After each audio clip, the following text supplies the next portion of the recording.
Joining in, we've got Nimesh Shah. He's the head of India's largest domestic AMC, that's ICICI Prudential. He joins in on the show. Nimesh, thanks a bunch for taking time out for us. Of course, it's been a great run for the markets today, but from a valuation standpoint, are things looking a bit stretched to you? Actually, it's a very mixed observation when you talk about valuation. There's not one valuation in the market today, because you have one set of companies which are extremely, when we look at a market of around 20,600 or 20,800, when you look at the forward P, it looks at a very reasonable level of 16. But if you see the mix of that 16, there are 15 companies, 10 to 15 companies in this one which will be available at more than 30, 35, 40 P, and the rest of the companies are quite fairly valued. In fact, there is a lot of value available on the table in most of the companies, even in Nifty. So whether Nifty and beyond that in mid caps, there is tremendous value available today. Mid caps are at an all-time discount today vis-a-vis large cap in every sector, you say. So it is now the market, I would say, is extremely polarized. Except the 15 stocks, there is a lot of value available in the market. That is what our view is. Nimesh, talking of value available in the broader markets, do you think finding value in some of these mid-caps can actually bear fruit compared to, where investors have been historically, past couple of years, more bullish on, say, real estate and gold, where they have been hiding most part of the last 2-3 years?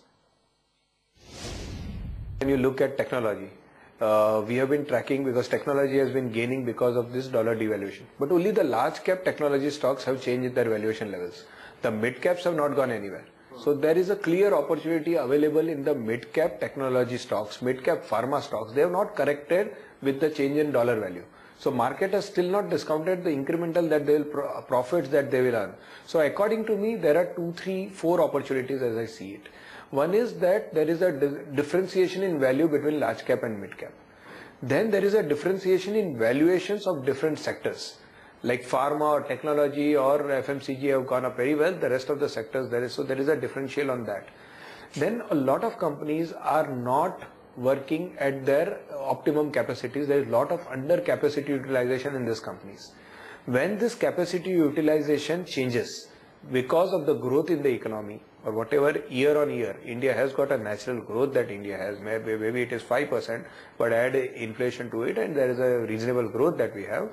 When the capacity changes by 10%, the bottom line will change by 20% or 30% depending on the operating leverage the company is working at.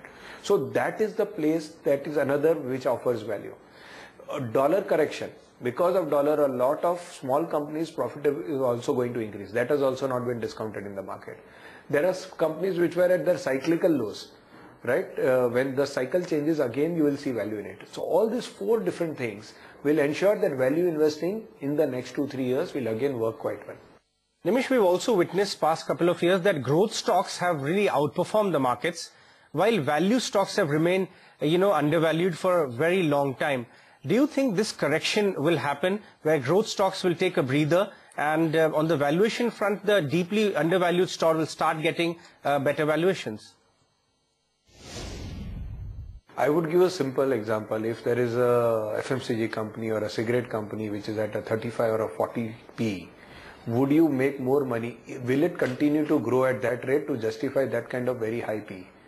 And is there money to be made on that? Or will a company which has got a PE ratio of around 4 to 5 and which has got a dividend yield of around 3 to 4, will that company, I see a much lesser downside in those companies than the growth companies that we are talking about.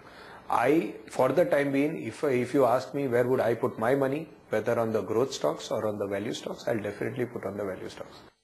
All right, give us some examples of themes or sectors where valuations really look attractive to you.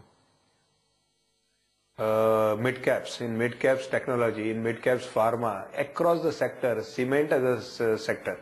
At some point of time, again, we'll see cement growing. So out of fashion stocks is what we like. So there are lots of small, we have got a fund called ICICI Prudential Discovery Fund, which is traditionally has always been investing in value. If you see the kind of companies that we've been picking up in that will give an indication of what I'm trying to say. While I cannot mention specific stocks, but it is across industries, except the 3 industries that I said, pharma, technology and FMCG. The rest of the sectors, if you see the smaller companies in that, there is tremendous value in those. Right. Even the bigger companies, I would say, if the 50 out of the 50 nifty companies, if you remove 15 of them, a lot of those companies are waiting for some specific policy decision by the government by which their fortunes can change. Somebody is waiting for the right mineral, somebody is waiting for the right iron ore to get. And if that is fallen in place, the valuations can again change. So it's a question of time when it will come through. Mm-hmm. What about the technology sector? How are you viewing that at this point in time? See, we have, if you see the most of the large cap companies, I find that a lot of all the good news has been discounted in the price that we see today. It has been already corrected. We were overweight technology since last 2-3 years. We like or don't like a sector based on the price that is available at. So 2 years back, I was very excited about the technology sector. Today in the technology sector, I would rather look at the mid-cap technology companies, and a lot of value is available in those because they have not corrected in the last 6 months. Nimish, what about capital goods, especially on a day that L&T has put out its earnings? Do you think that the next CapEx cycle will start in the next couple of quarters? Because the L&T management is hopeful that it will.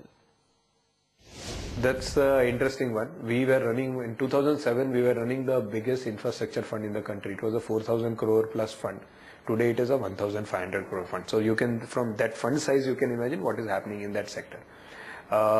We strongly believe that India has been growing on consumption since last 7-8 years. We cannot keep on growing on consumption. Growth cannot come out of consumption. No growth in infrastructure, there is no growth in India. There cannot be further consumption. Growth cannot be come out of consumption. Growth has to come out of investment. We would like capital formation to happen in the country. So before anything, new growth engines can come in. The growth engine can only be the capital sector in India. Growth engine cannot be any more consumption in India. We already consume much more than what we have done. So while last 6 years, the sector has not seen any growth. In fact, it has seen a degrowth. But at some point of time, if India has to grow, infrastructure in the country has to grow.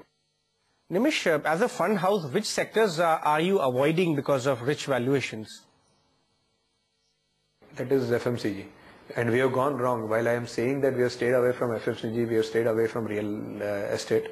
We have gone wrong on FMCG till the last 1.5 to 2 years, but we still believe that it is too expensive. They were once upon a time called a defensive sector, but a sector which is trading at 35 and 40 PE can no longer be called a defensive sector. All right, for a moment, let's shift gear and talk about how the political landscape or the momentum is happening in our country right now. As a market participant, what are you really reading into what's going on? While I'm not an expert in politics, but I can say one thing. Last 3 elections, if you see, if you have invested 5 to 6 months before the election, if you invest from now till election, last 3 elections, it has been seen that people who have invested in value stocks in the before last 3 elections, they have made money. In 2004, they would have made 200% out of it in 1.5 to 2 years. In 2009, they would have made 100% out of it in the next 2 years. That is the kind of valuation changes that have happened post-election. That is one. Second thing I want to live with that can India live without the jobs? We have got, we say we have got demographic dividend. Demographic dividend becomes a population problem if we do not have our young people gainfully employed. So the new government has to give 5 crore jobs, which I don't know which new government will come into power, but I know one thing, that the new government has to give 5 crore jobs in the next 5 years. If it has to give 5 crore jobs in the next 5 years, it needs growth. India cannot sustain without growth, because then only jobs will grow.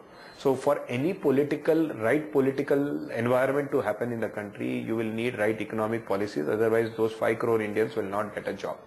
So I believe any government comes into power will come out with policies by which the 5 crores Indian get a job. For that they need growth. For getting growth, they need to reduce interest rate and make the right policy decisions. So I'm not worried which government comes into power, because I'm pretty sure whichever government comes into power has no option but to give a push to growth. Ramesh, last question to you then. Do you think growth has bottomed out in India and from here on we can only see it pick up? We need to create the right macro environment for businesses to prosper.